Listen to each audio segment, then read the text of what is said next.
Baş ayak aynı yerde, öper alnı seccade. İşte insanı kurbete taşıyan cadde. Akrabu ma yekunul abdu min rabbi fe sacid. Eksirud du'a.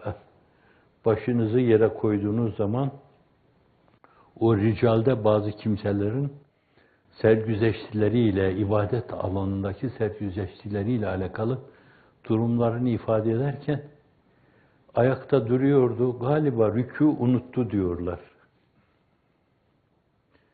Anlıyorsunuz manasını.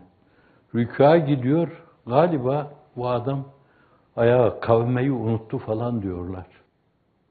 Kim bilir orada belki 50 defa kelimelerin en güzeli Buhari'nin de son hadisidir. Sahih, meşhur hadis.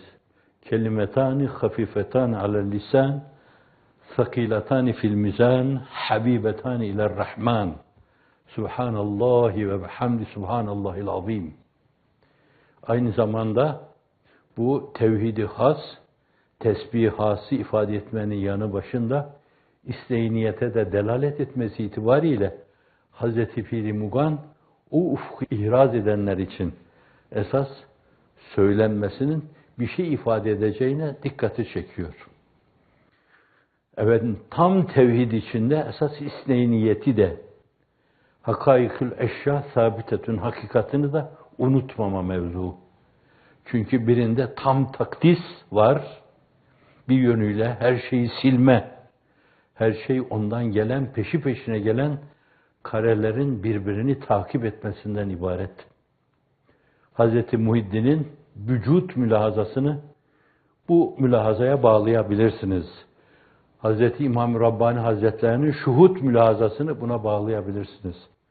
Fakat bir tarafta da elhamdülillah demek gibi kendini görme, nimeti görme, mün'imi hakiki görme, elhamdülillah, el minnetü lillah, eşşükrü lillah ile güldemi gibi isteği niyeti ifade etme mevzuu derince bir konu olduğundan, herhalde ki mizandaki ağırlığı da bundan. İki kelime vardır ki kelimetan hafifetan alel lisan buyuruyor. Sakiletan fil mizan, mizanda teraziyi kıracak kadar ağırdırlar. Habibetan iler rahman, Allah nezdinde de en sevimli iki kelimedir. Subhanallahi ve bihamdi subhanallahil azim. Mesuratta onun rükuda dendiğine dair bir şey görmedim. Fakat öyle mübarek bir kelime orada Subhane Rabbiyel Azim dendiğine göre denmesinde de bir mahsur görmüyorum. Neden?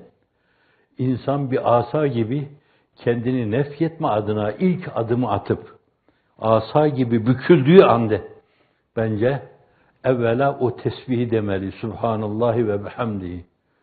Sonra Rabbena lekel hamd ayağa kalkarken de isteyniyete bakan yanı söylemesi arasında o meselenin söylenmesi öyle uygun düşüyor ki 50 defa diyor bunu. Subhanallahi ve bihamdi subhanallahil azim diyor. Belki gerçekten de ayağa kalkmayı unutuyor.